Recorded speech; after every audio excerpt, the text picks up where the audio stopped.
Buenos días a todos. En nombre de la Fundación Tierra Sin Mal, desde Corrientes, en la República Argentina, les doy la bienvenida. Mi nombre es Carlos Vaquero, soy presidente de la Fundación Tierra Sin Mal, entidad que convoca a este evento. Principalmente, o primeramente, los chicos irán a través de los mensajes privados tratando de coordinar la sincronicidad y las pautas para que podamos manejarnos en un evento con tantos participantes, debido a que somos muchos. Les agradezco su cooperación. La virtualidad en la que estamos inmersos hoy, propio de esta situación mundial que nos mantiene aislados, tiene, entre otras cosas, esta potencialidad de ponernos al alcance de la mano la posibilidad de tener expositores, conferencistas, investigadores, profesores de este nivel académico. Los que participan en congresos saben lo complejo que es a veces lograr la participación de gente tan importante con los costos que esto acarrea. Y la tecnología y la situación actual hoy nos da la posibilidad de poder intercambiar y escuchar a gente tan importante y tan prestigiosa como las que nos convocan estos días. Pero más nos llena de orgullo el poder utilizar una herramienta que pone esta capacidad, esta posibilidad en la palma de la mano de gente que antes no tenía esta posibilidad. Es decir, si era difícil para los investigadores y para los congresistas, para los asistentes al Congreso, ¿cuánto más era para una asistente de un pueblo perdido en el interior de una provincia, de un departamento, de un país? Hoy, a través de esta posibilidad, le da la oportunidad a interesados en la historia, en nuestra historia regional, de poder tener acceso a trabajos de investigación como los que hoy están presentes. La Fundación Tierra Sin Mal, desde sus propios inicios, tiene como uno de sus ejes el trabajo sobre misiones jesuíticas y la investigación sobre misiones jesuíticas. Con muchos expositores de los aquí presentes en estos días hemos compartido desde aventuras de investigación, trabajos a campo, publicaciones, etc. La verdad es que el tema misiones jesuíticas es un tema que une muchas investigaciones, o es punta para muchas investigaciones, por la documentación misma que se produjo o por los registros que hay hasta la fecha. Hace muchos años, hablando con el doctor Meder,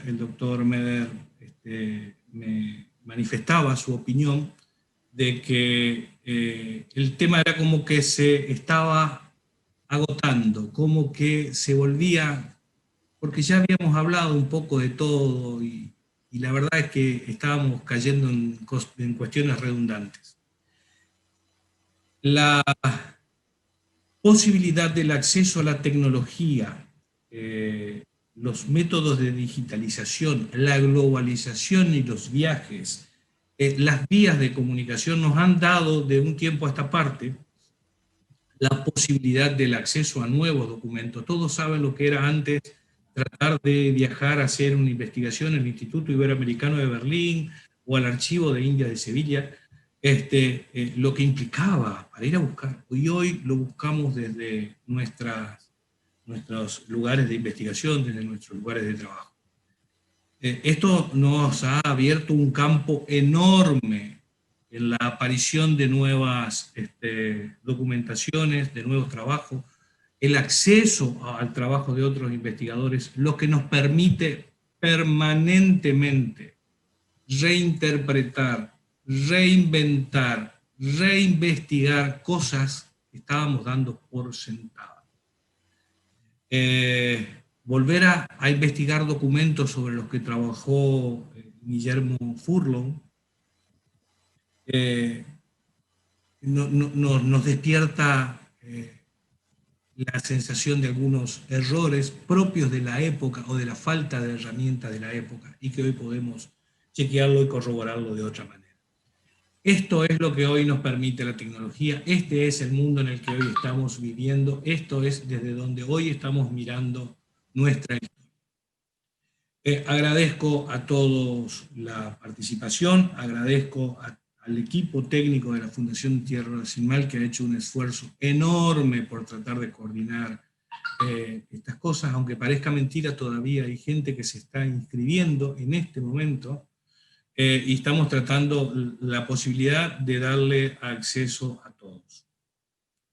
El sistema tiene dos formas de transmisión. Una, la que estamos nosotros aquí con el tema del Zoom y las ponencias y algunos asistentes, y una transmisión vía el canal de Facebook de la Fundación Tierra Sin Mal, que va transmitido gratuito para los lugares donde hay o dificultades de conexión o entidades educativas, personas que están interesadas, lo pueden acceder también con otro formato de pantalla, pero la transmisión es la misma con un pequeño retardo. La verdad que habría muchas cosas para decir, pero la grilla es larga. Simplemente por ahí iremos haciendo algunas cuestiones de organización en el medio,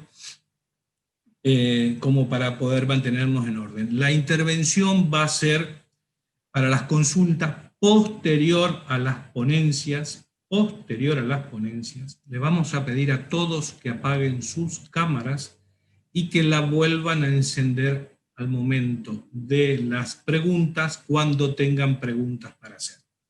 Entonces eso nos va a permitir identificarlos quiénes son la gente que quiere hacer pregunta al expositor. Algunas pequeñas cosas que iremos resolviendo sobre la marcha, con las disculpas del caso, porque esta historia de la virtualidad y de estar hablando parece solo, nos cuesta muchísimo a todos, sobre todo a los más mayorcitos. Los docentes tienen un poco más de ejercicio, pero al resto nos cuesta. Así que, bueno, iremos dando inicio. Para mí va a ser un gusto presentar la primer ponencia de un gran amigo, colaborador de la Fundación, con unos antecedentes que ya lo vamos a charlar con él, porque, perdón, dentro de las cosas a contarles, hay gente que por primera vez empieza a tener acceso al mundo jesuítico guaraní. Entonces, a veces hay que explicar determinadas cosas nuevamente, no es un círculo solamente para el tema de investigadores. Hay exposiciones, por supuesto, de primerísimo nivel académico, que bueno, la gente verá cómo después se puede nutrir de información complementaria para poder interpretar. Vamos a dar la bienvenida, decía en este momento, al doctor Norberto Levington, arquitecto y doctor en historia, para dar inicio a la primera presentación de Vivienda Misionera, la transformación de los conceptos por la acción evangelizadora de la Compañía de Jesús. Doctor Levington, si activamos el micrófono, lo vamos a estar escuchando. Activado, Carlos. Buen día, Norberto. Buen día. Le vamos a contar un poquito a la gente que no te conoce. Sos arquitecto, doctor en historia y ¿qué más? Contanos algo de tu trabajo sobre misiones jesuíticas o sobre tus publicaciones, brevemente. Bueno, primero de todo, buen día a todos. Realmente es un gusto estar aquí.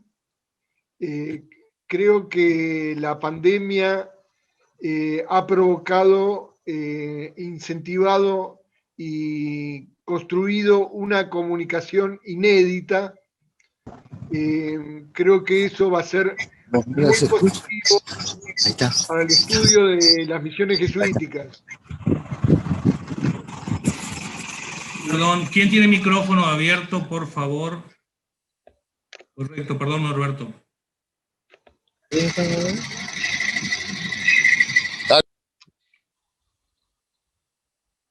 Norberto, ¿estamos? Sí, no, estaba esperando que se calmara todo. Sí, correcto. Bueno, la idea nuestra es comunicar una investigación que hace mucho tiempo venimos efectuando, que tiene que ver con la búsqueda de fuentes que son anteriores a las fuentes jesuíticas. Digamos, las fuentes jesuíticas han limitado de alguna forma la investigación de las misiones jesuíticas, porque la Compañía de Jesús tenía su metodología para ordenar y archivar la información producida por la misma compañía. Entonces, la idea nuestra fue buscar las crónicas de cronistas que estuvieron en el siglo, sobre todo en el siglo XVI, Perdón. en el Brasil. Estoy hablando de gente como Tebet, Lery, D'Abbeville, digamos que tienen una visión de los grupos étnicos guaraníes que aportan una visión diferente, podríamos llegar a decir más auténtica, más original, porque no está de ninguna manera censurada esa información. Entonces, realmente ha sido muy útil para poder construir una visión diferente de las costumbres y, en este caso, de la vivienda guaraní. Voy a poner el PowerPoint, Carlos. Sí.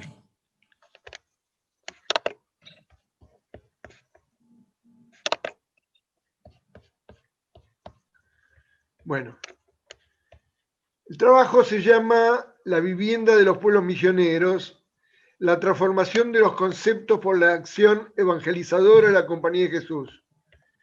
La idea de este trabajo es mostrar cómo la metodología evangelizadora tenía la pretensión de tratar de introducir a los grupos étnicos guaraníes en la sociedad colonial, poder inculcarle la aprehensión de determinadas formas sociales que para la Compañía de Jesús eran formas fundamentales para la construcción de, por ejemplo, la familia, la idea de familia y lo que es la idea de organización familiar de tipo paternalista.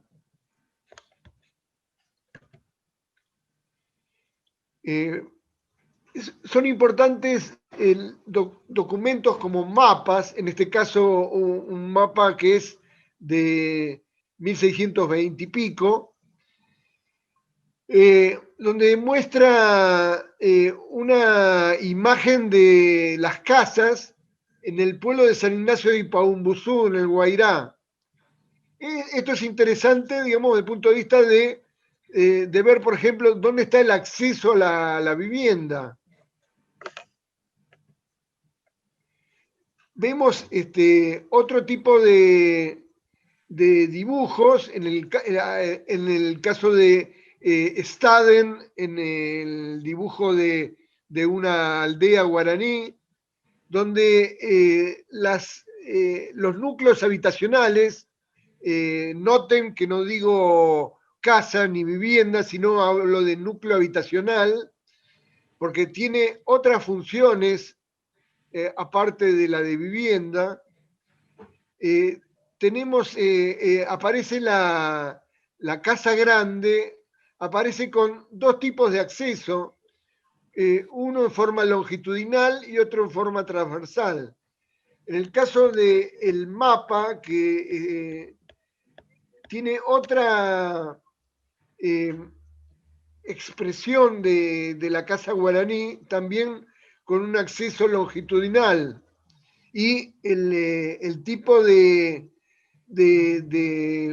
formato que es caracterizado por Staden como una bodega, o en realidad es un medio barril, digamos, esa es la idea de lo que debería ser la forma de el núcleo habitacional. Vamos a describir un poco las viviendas indígenas. Estamos usando un concepto que es aparentemente ajeno, digamos, el concepto de vida privada. ¿Tenía que ver el concepto de vida privada con los indígenas? Vida privada viene de privatus, del latín, y está definido como lo que se hace familiar y domésticamente. Domésticamente es casa, tiene que ver con casa, que es la domus del latín. Entonces, hay una idea de casa y familia. Vamos a ver que eso no es exactamente lo que tenía que ver con los grupos guaraníes.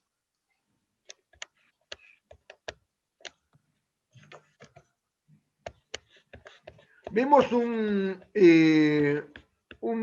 esquema de lo que era San Ignacio de Ipaúmbuzú por un arqueólogo brasilero, donde la idea de manzana planteada por la Compañía de Jesús en este pueblo tiene que ver con la manzana de pueblos españoles, es decir,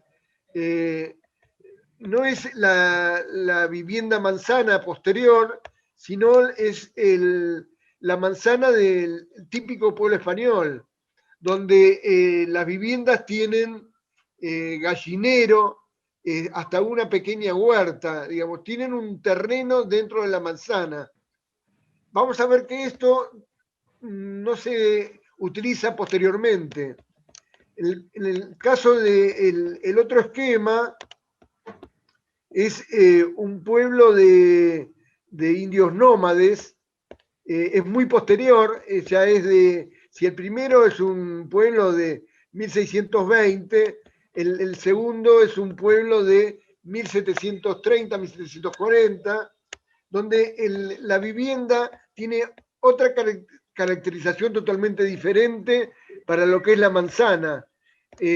No hay manzana en este esquema, y las casas tienen un tipo de vinculación totalmente diferente, como se puede apreciar.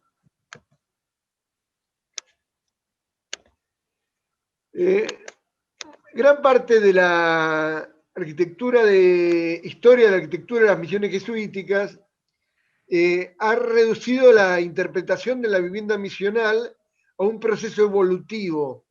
¿Qué quiere decir que sea evolutivo? Es decir, que se acerque a la estructura social de los pueblos españoles, porque se consideraba civilizado justamente la costumbre española de la familia y la familia organizada a partir del padre. Esto tiene que ver con una planta rectangular de la vivienda indígena antes y después, y con la planta rectangular de la vivienda misionera. En realidad, pensamos que se trata de una metáfora. En la vivienda indígena hubo una convivencia de la llamada familia extensa, que para los jesuitas era promiscua. Vamos a ver que esto no es así, dentro de la vivienda indígena, justamente lo que menos hay es la promiscuidad.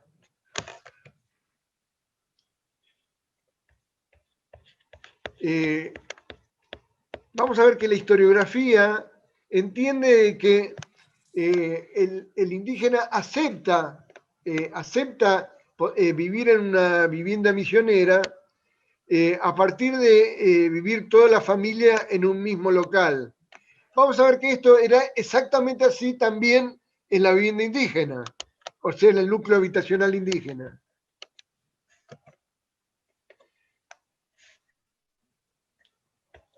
De Paula también habló sobre el tema, digamos, insistiendo con el tema de la incorporación de tabiques internos como lo que aporta la noción jesuítica de lo que debe hacer una familia. De alguna manera, la historiografía lo que hace es superponer lo multifamiliar con la macrofamilia, familia extensa o TI. El tema es que está flotando la idea de poligamia, pero eso, digamos, los que hemos estudiado muchos años el tema de la estructura social de los guaraníes, la poligamia es solamente para los caciques, no para el resto de los indígenas de la macrofamilia. El tema de la medida de la vivienda indígena es importante porque va a pasar a ser la medida de la vivienda misionera. Lo que trata de hacer el jesuita con la medida de la vivienda que propone es seguir con las proporciones de la vivienda indígena. Así aparece la estructura del pueblo de Candelaria, donde vemos las viviendas, pero ya no es la manzana que habíamos visto del pueblo del Guairá, sino es la vivienda manzana, que es la vivienda de una tira, en realidad de una tira de viviendas unidas hasta cierta medida que es tipológica. Dionisio González Torres hablan de 50 metros de largo, pero el tema del largo tiene que ver solamente con la cantidad de gente que forma parte del TI o de la tira de vivienda. Vemos que los anchos son los mismos en casi todas los enclaves guaraníticos. 4,5 metros a 6 metros es el ancho generalizado de las viviendas. Algunas viviendas llegan hasta 100 a 150 metros, pero en el caso de las viviendas Tupinambá, y estas también tienen un ancho diferente de 15 metros.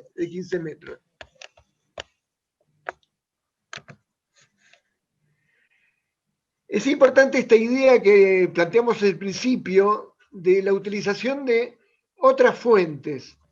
El tema del padre Cardín, por ejemplo, importante el libro de Page sobre el tema de los jesuitas en Brasil, porque también hay menos censura, digamos, en el manejo de las fuentes de los sacerdotes jesuitas en Brasil.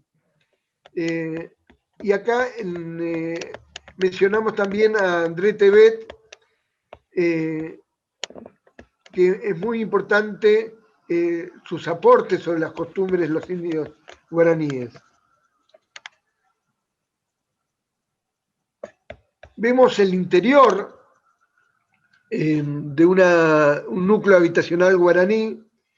Vemos que hay una división de módulos, los jesuitas los llaman lances, y estructuran la construcción de una iglesia por lances. Acá lo que hay es módulos que, ¿cuál es la separación de un módulo a otro? Son los horcones. Los horcones son los que delimitan en realidad la estructura de cada familia. Cada familia utiliza el sistema estructural de los horcones para colgar sus hamacas. Eso es lo que define o delimita la idea de familia.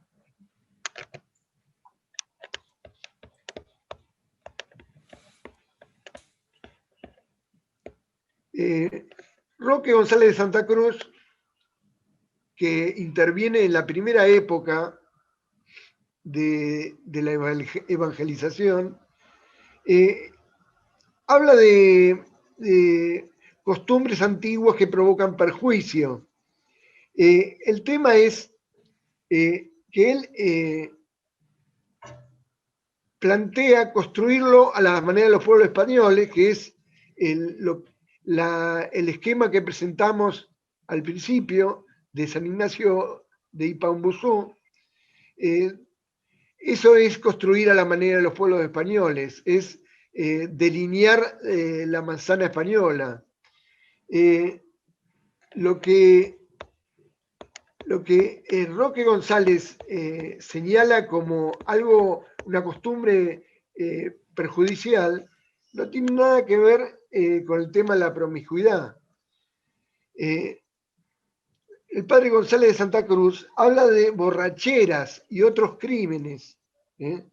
Eso es lo que se produce en la vivienda comunal.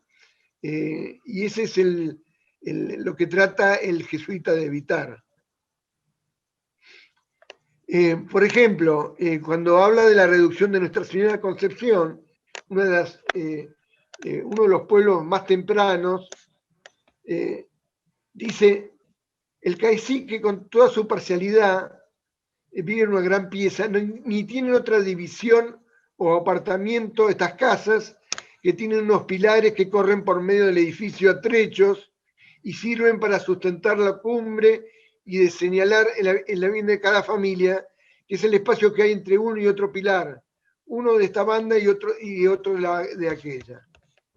Es decir, está mostrando, en realidad está describiendo el esquema de vivienda que hemos mostrado.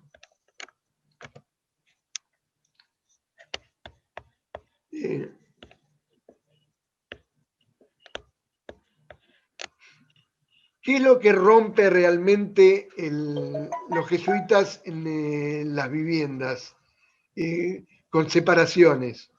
Es la plurifuncionalidad de la vivienda. Mientras que en el núcleo habitacional indígena lo que había era la posibilidad de tener un único espacio interior de la vivienda. Lo que hace los jesuitas es definir la idea de la vivienda familiar. Ahora, la vivienda indígena funcionó también como casa de ceremonias.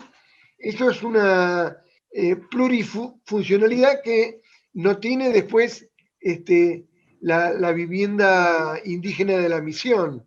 Lo que hace el jesuita es separar la habitabilidad de la vivienda, es decir, en la vivienda como espacio de la familia, y la iglesia como casa de Dios.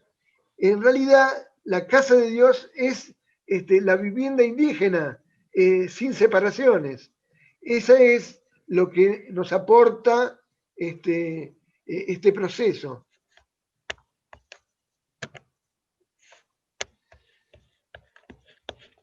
El Tebet, por ejemplo, nos cuenta de esa ingestión grupal de bebidas y danzas. El tema de la danza era posible en la casa, el núcleo habitacional guaraní, en la casa como era antes, en la etapa indígena. Lo que muestra Tebet, que hay danza dentro del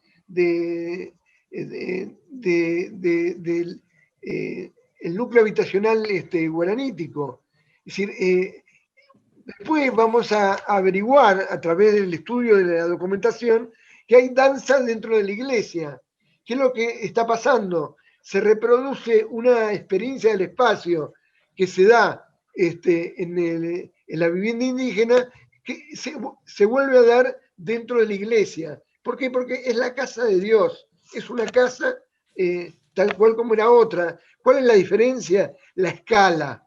Digamos, si mientras en la vivienda indígena podía haber 100 personas, en una iglesia puede haber 1000, 1500 personas, por lo menos en la primera etapa de las misiones y mucho más después.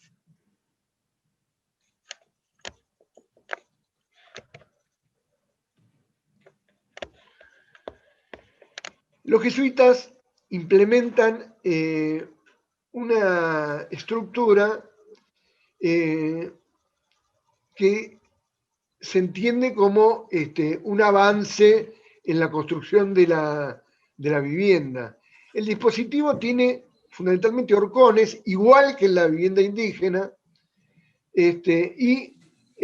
pero en vez de tener, en vez de que los horcones sean propiamente la estructura total de la vivienda, es decir, el horcón se dobla de tal manera que le da la forma redondeada a la vivienda.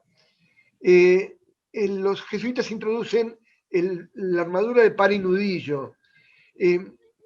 ¿Cuál es el sentido de esto? Mientras en la vivienda indígena el cerramiento de la vivienda lo que tiene es un empleite de hojas de palmera y los indígenas utilizaban fuego dentro de la vivienda para secar el techo, era parte de un esquema de vida, digamos, era una costumbre absoluta. Lo que hacen los jesuitas es sustituir ese techo, esa cubierta de empleites de hoja de palmera por paja en una primera instancia y después por la teja. ¿Por qué? Porque los indígenas seguían prendiendo fuego a pesar de no tener que secar en ninguna hoja de palmera, pero seguían prendiendo fuego porque era su forma de calentarse, porque todavía no usaban vestimenta. Entonces, al prender fuego, terminaban quemando la paja. Entonces, por eso se acelera la introducción de tejas para evitar la quemazón. Esta idea de que el núcleo habitacional pasa a ser vivienda misionera y pasa a ser la casa de Dios, o sea, la iglesia, Hans Roth lo ve como un esquema tipológico y interpreta este proceso como una serie tipológica con prototipos que devendrían de la arquitectura griega.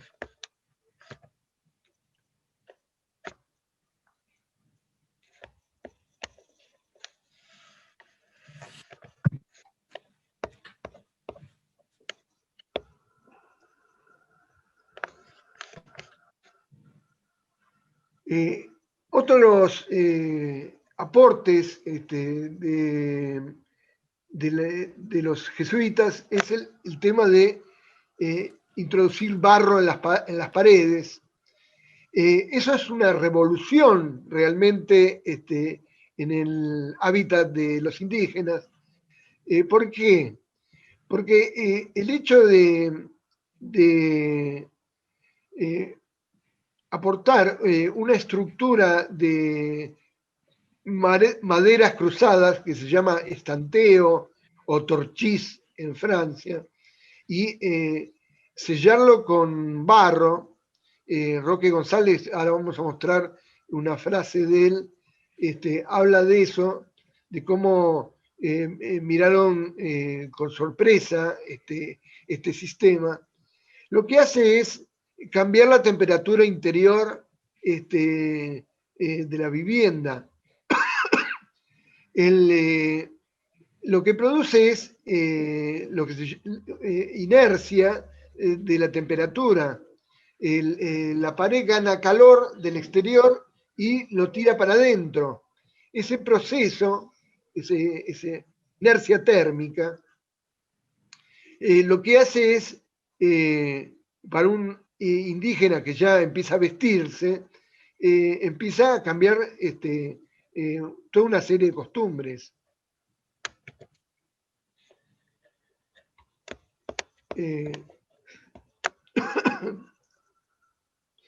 Dice el padre Roque González de Santa Cruz: tratábamos de hacer una pequeña iglesia que con cerraja y cubierta de paja.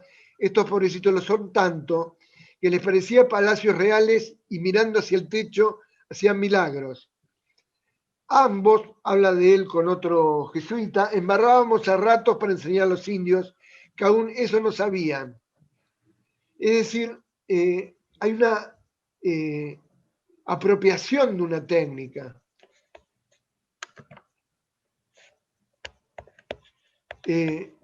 La pared de barro se relaciona íntimamente con el techo a dos aguas.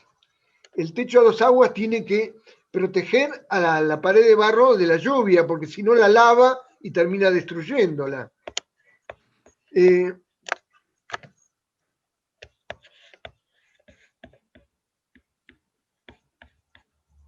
Está el tema también de las galerías exteriores, es decir, el techo que viene estructurado por el parinudillo sobresale de las paredes.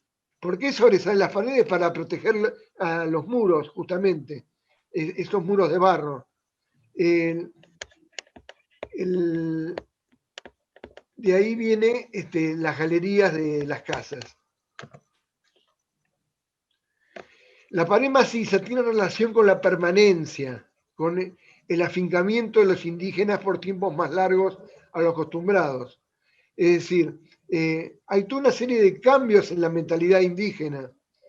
El indígena ya cultiva, ya hace agricultura y ya puede, no depende tanto de quemar la selva para poder progresar con su cultivo.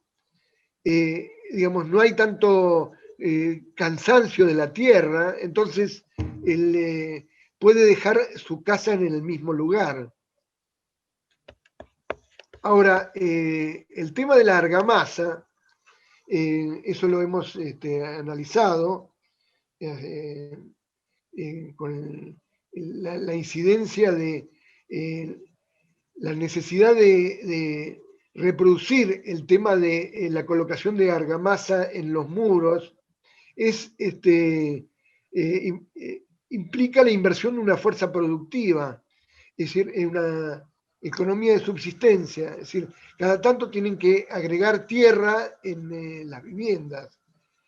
Eso es también un tiempo productivo que aporta a la vivienda.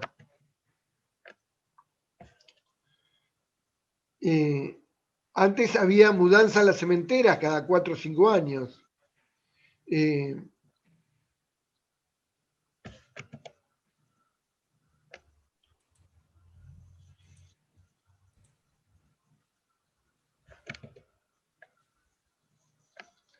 Otro tema de la precariedad de la vivienda indígena tenía que ver con la concepción de la muerte, digamos, cuando fallecía uno de la familia, era sepultado en el mismo lugar de la vivienda y quemada la vivienda para evitar la acción del Langueri, el alma mala sobre los seres vivos. Es decir, hay toda una concepción del más allá y de la relación con los muertos que después va a ser sustituida por el entierro en el cementerio. Primero en el cementerio al lado de la iglesia y después el cementerio se va a poner afuera del pueblo por disposición de la corona. El tema de la utilización de herramientas de hierro también tiene que ver con la vivienda, porque es la utilización de otro tipo de materiales como la piedra. Vamos a ver que recién en el siglo XVIII es cuando se empieza a utilizar la piedra conformada con moldes, cortada para poder hacer una mampostería de piedra. El tema de los altos techos, la medida de la ubicación de la armadura de Parinudillo, tiene que ver con el pasaje de aire por abajo del techo, encerrado cuando había cielo raso. El tema del pasaje de aire es lo que también condiciona la temperatura interior de la vivienda. Tenemos ya muros que tienen espesores de 0,80 a 1 metro.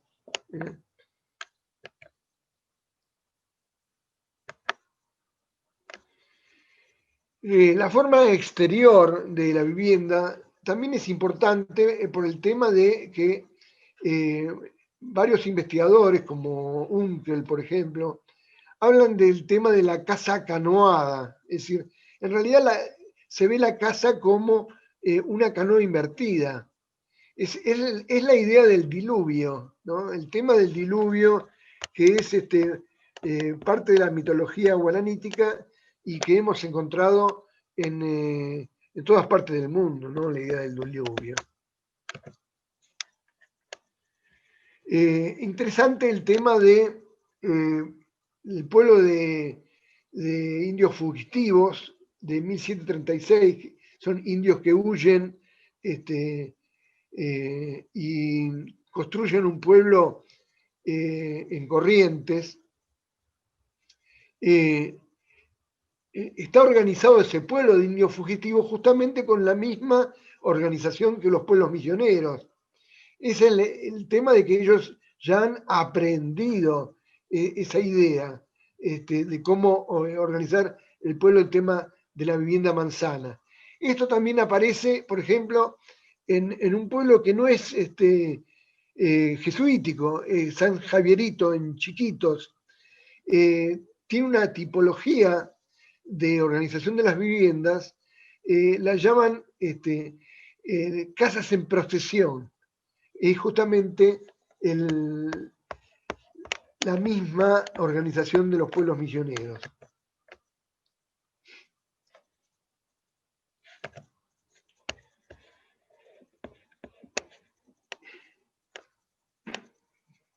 Las conclusiones. Vemos que hay costumbres que se conservan, hay costumbres que se van transformando. Eso es parte de la experiencia, es decir, el jesuita respeta las costumbres indígenas porque termina convencido de que no hay ningún tipo de promiscuidad, sino todo lo contrario. Hay una vez que llegan a convencer al cacique que tiene que tener una sola mujer, entonces ya el tema de tener que separar una vivienda de otra ya es parte de una costumbre, pero ya no de tener que modificar algo que considera lesivo para la sociedad, digamos, de la época.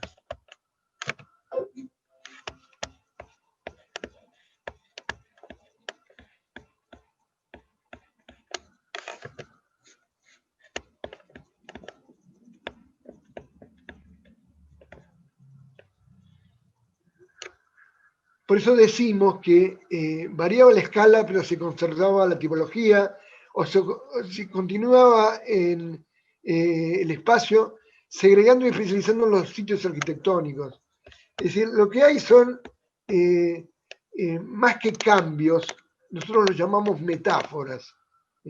Esa es la idea, digamos, de lo que es el proceso de construcción de viviendas dentro de los pueblos misioneros.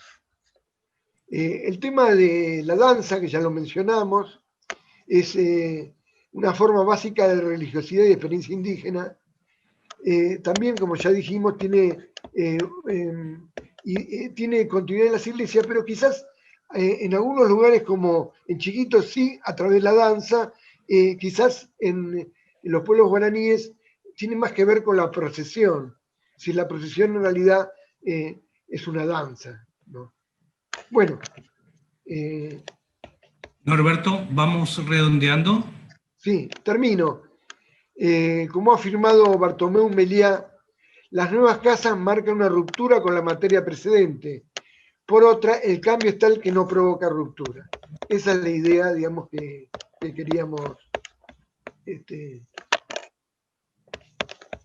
aportar. Bueno, gracias Norberto. Vamos a dar inicio al debate o a las preguntas. Solicitamos para el mismo la activación de las cámaras y las preguntas se van a hacer de manera oral. Es decir, quien va a preguntar activa su cámara.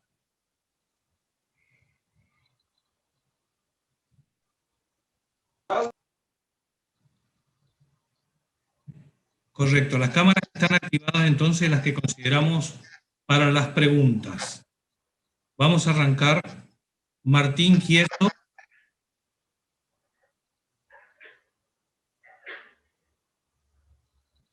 A ver si podemos desbloquear tu audio.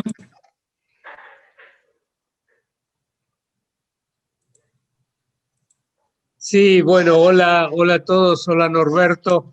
El pueblo ese que vos mencionaste casi al final de indios, que no me acuerdo cuál era el término exactamente, en 1736, que imitan las viviendas de las misiones. ¿A cuáles viviendas te referís? ¿A las de la manzana horizontal con una casa pegada a la otra? ¿O? Sí, es eso, porque buen día, Martín, un gusto verte. Igualmente, che. Sí, justamente, el pueblo de fugitivos, es muy interesante lo que escribe un padre jesuita que describe el pueblo de fugitivos. Es interesante porque es una experiencia independiente. Es decir, no hay ningún jesuita en ese pueblo. Los propios indios hacen de sacerdotes, ¿no? Entonces, sí, utilizan esa casa que Gutiérrez denominó vivienda manzana, la casa alargada, ¿no? ¿Por qué? Porque ya la tienen incorporada, ya apropiaron de esa. Qué bueno. Eso. ¿Quién es el autor o que no está publicado eso? Son documentos que... ¿Qué cosa? La referencia a ese pueblo. Sí, eso es un documento que hay en un par de archivos, sí. Si querés después te paso los datos para que puedas acceder. Si no, te lo mando yo el documento. ¿Vale? Dale. Gracias. No, por favor. Gracias, Martín. Vamos a dar la palabra a Claudia Parellada. ¿Está silenciado tu micrófono?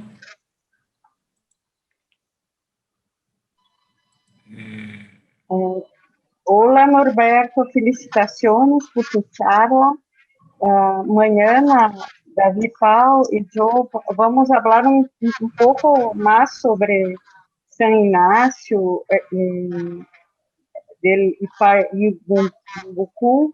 E então, agora já foi mapeado em la primeira fundação, tanto de San Ignacio del Ipaumbucú e Loreto, que foi em Paranapanema, em la primeira fase. Hay também uma posteria de pedra, como poços, e mesmo uma igreja muito pequena, e também há hornos em várias partes, e tapia apisonada em algumas viviendas, não só testeo, como a maioria era testeo, mas depois foram cambiando, mesmo em la primeira fundação, tanto de Loreto como San Ignacio del Ipaumbucú. Então, creio que havia, que tu pensas sobre isso, que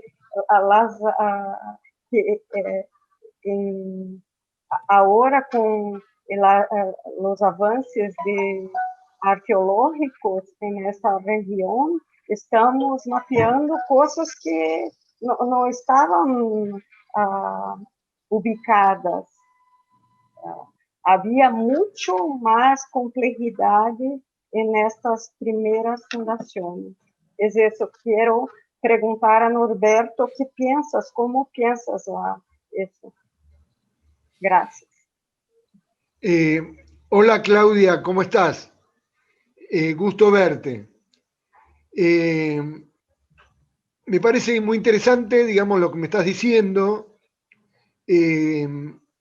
Hay que tener en cuenta que los pueblos del Guairá tuvieron 20 años. O sea, digamos, tuvieron todo el tiempo para hacer todos los cambios constructivos que quisieran o que hubiesen querido.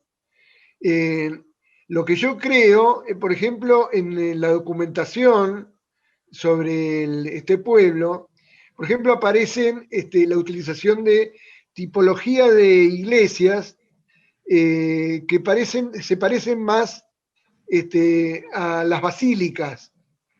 Es decir, que tenían el altar saliente de la planta de la iglesia, ¿no? Eso es lo que describen sobre San Ignacio de Ipaumbucú en las fuentes, ¿no? Entonces, yo lo que creo es que hay por lo menos 7 u 8 sistemas constructivos diferentes que podríamos llamarlos, entre comillas, evolutivos.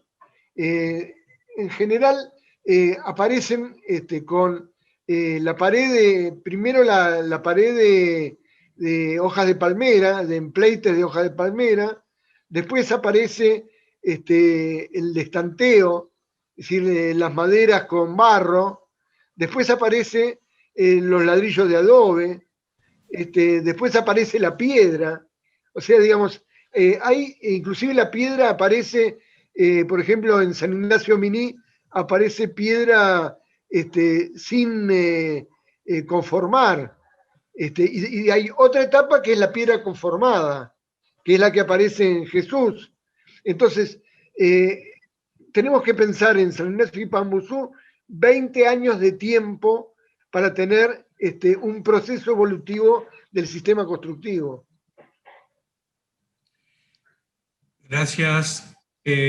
Una pregunta para Robert Jackson. Veo su manito levantada. No sé si es para hacer preguntas, si nos está escuchando. Le pediríamos que active su cámara, si es así.